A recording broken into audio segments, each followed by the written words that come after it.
Trillanes, Pacquiao yan. They want to hold power because they may nakita siguro silang magandang oportunidad nila para sa kanila. Well, I leave Trillanes to you. Ikaw na ang bahala sa kanya kung anuhin mo yan. Daldal yan. Hindi naman lumabang ang debate yan.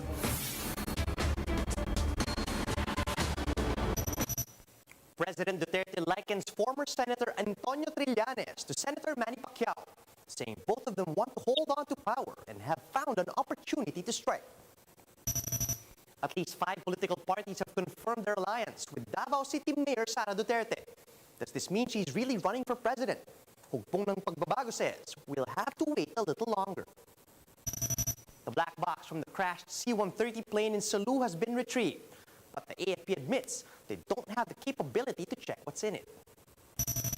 Another COVID-19 variant is making headlines here and abroad, but experts say it's still too early.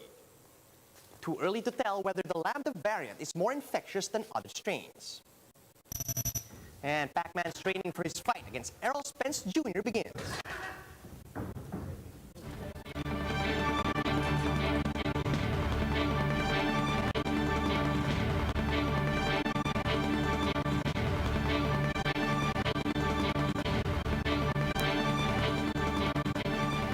Fast, focused, and fearless. Here's everything you need to know as you jumpstart your day. I'm Charles Lejano. President Rodrigo Duterte once again slammed Senator Sonny Trillanes, and this time likened him to Senator Manny Pacquiao, saying that they're both hungry for power. Duterte said this after Trillanes accused the president and his former aide turned senator of corruption in the Davao region. Earlier, Malacanang dared Trillanes to file cases over his claims that Go's family won several billions of pesos worth of government projects when Duterte was still mayor of Davao. Si Trillanes, pareha ni Pacquiao yan. They want to, hold power because they may nakita siguro silang magandang oportunidad nila para sa kanila. Well, I leave Trillanes to you. Ikaw na ang bahala sa kanya kung anuhin mo yan. Daldal yan. Hindi naman lumabang ang debate yan. Meanwhile, Presidential Legal Counsel Sal Panelo says there's nothing new about the allegations from Trillanes. Without explaining further, Panelo claimed that these accusations have already been disproved. Meron tayong nabasang pahayag ng rebelding naging senador. Tapos pakainin ng pamahalaan, nag-stage na ko, nakarinig lamang ng putok ay sumurrender na. Na mula ito naging senador, wala na itong ginawa, kundi siraan ng administrasyon, siraan kayo, siraan ang pamilya nyo, siraan si Senador Christopher Bongo, at pilit na inuugnay kayo sa mga di umanong plunderous na mga proyekto ng gobyerno.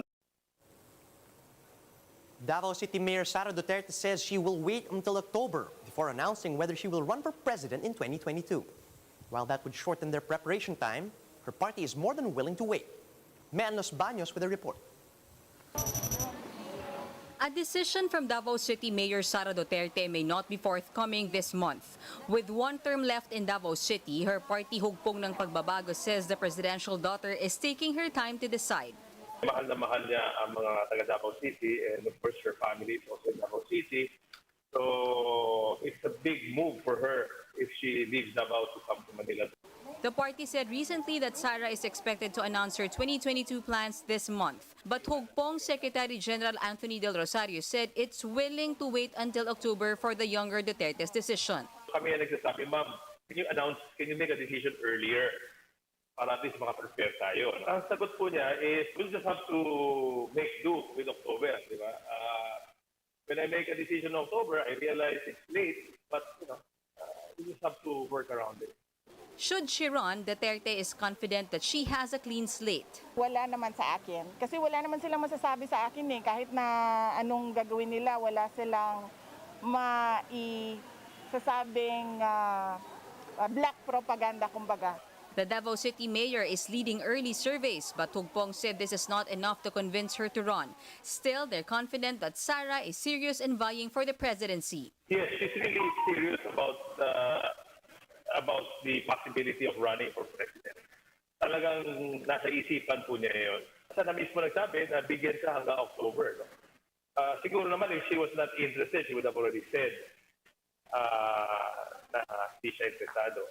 While waiting for Sara's decision, HNP is strengthening its regional party. 5 national political parties already signified intent to coalesce with HNP.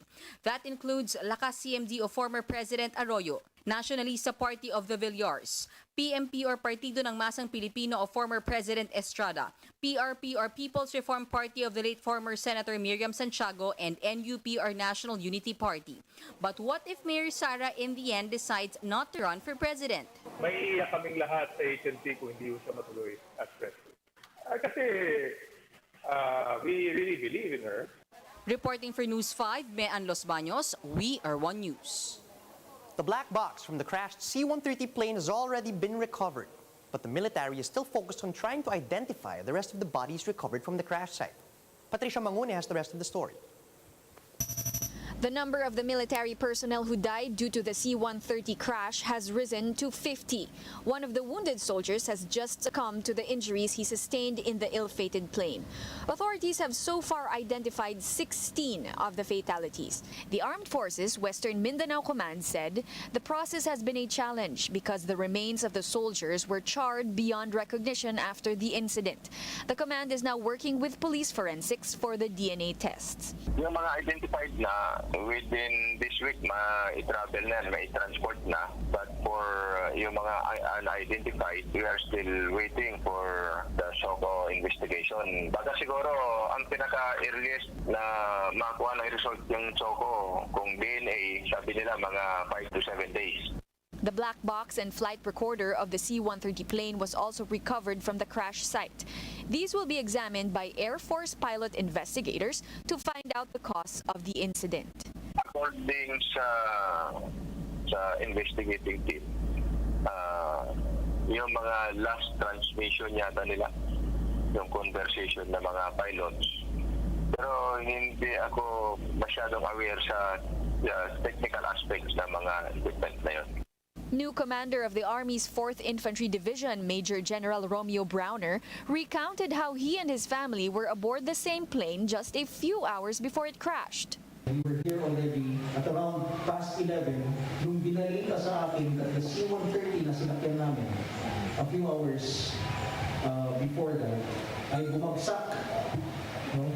Ako ay nalungkot, tumayo yung balahibo ko. Pasalamat ako, nagpadasal kami, nagpatirik kami ng kanila. The flag at Camp Evangelista in Cagayan de Oro is at half-mast in honor of the fallen soldiers. At least 5 cadavers will be brought to the Lumbia Airport today for military honors. The tentative plan is to bring some of the cadavers to Cagayan de Oro for military honors. There will be a vigil before they are transported to their respective hometowns in the adjacent provinces. For News 5, Patricia Mangune. We are One News. The AFP is set to send the recovered black box to the U.S. for examination. In an interview with The Big Story, AFP Chief of Staff Lito Subihana says an examination of the flight data recorder would reveal details such as the speed of the plane before it crashed. The black box also contains a voice track recorder, which can provide some clues as to what really happened. Subihana admits that the Philippines does not have the capability to open the box to see what's inside. We have to send the black box containing yung data flight recorder and the voice cockpit recorder. Unfortunately, we don't have the local capability to open it and see what is inside. Dadalhin po natin ito, ipadala natin sa US and we are already communicating with our counterpart. And they promise to do it as soon as possible. So we have to wait na bumalik itong results ng examination, itong black box na gagawin ng ating counterpart na sa United States of America. In other news, infectious disease expert Ron Jean Solantes says it's still too early to tell whether the Lambda variant is more transmissible than other COVID-19 mutations. In an interview with One News Now on Tuesday, Solante explained that experts still need concrete data to prove that the new variants higher transmissibility. That even if they observe the resemblance in the spike protein of both the Lambda and Delta variants. Despite this uncertainty, Solante insists that existing COVID-19 vaccines remain effective against all coronavirus variants. Again, if you look at the experience that we have now in some other countries like UK, where the Delta variant has been one of the important variants circulating, when some of these COVID vaccines are still effective despite the data that reduce efficacy of the vaccine. But in actual rollout, they're still working in terms of prevention of infection and prevention of severe disease. Meanwhile, in an interview with 1PH's Sa Totoo Lang, Health Undersecretary Maria Rosario Vergeire took the time to explain the difference between a COVID-19 variant of concern and a variant of interest. Variant of interest, we need more evidence for us to say that this really significantly affects the population. Katulad nung alpha, nung beta, nung gamma at nung delta na mga variants, ito pong variants of concern, meron na po talagang mga naging pag-aaral at eksperyensya na nakaapekto talaga sa populasyon. So pinag-aaralan ng Lambda variant, pero ang sinasabi na ho ng mga nakaka-experience nito na countries, it is more transmissible.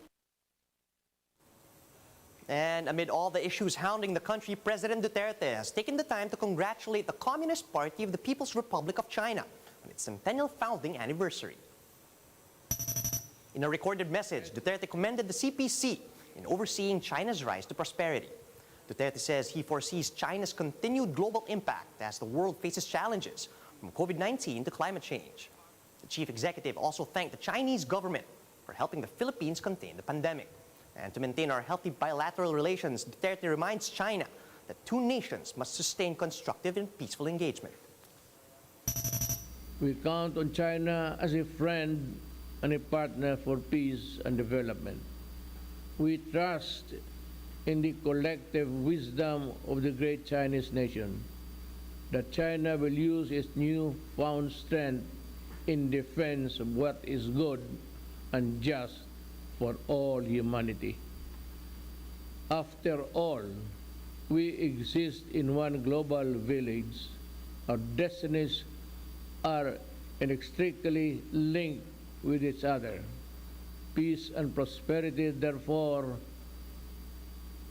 must be shared and enjoyed by all.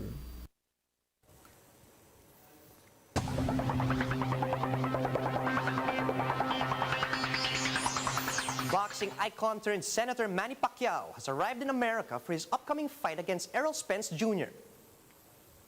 Pacquiao has returned to the Wild Card Gym in California to start training for his fight in August. In a tweet, Pac-Man shared a video of his intense sparring session with none other than Coach Freddie Roach. Meanwhile, in a separate post, the fighting senator shared that he was late for his first training at the Wild Card Gym. That's on the back of having to go through voluntary testing with an anti-doping agency. And that's how the day is shaping up to be. Join us again later at 10 a.m. as we monitor the day's biggest stories from sunrise to sundown. You can also catch One News on Signal Play. Register for a free account at www.signalplay.com so you can stream One News live anytime, anywhere. I'm Charles Lejano. Mask on, wash hands, and stay safe, Philippines. We are One News.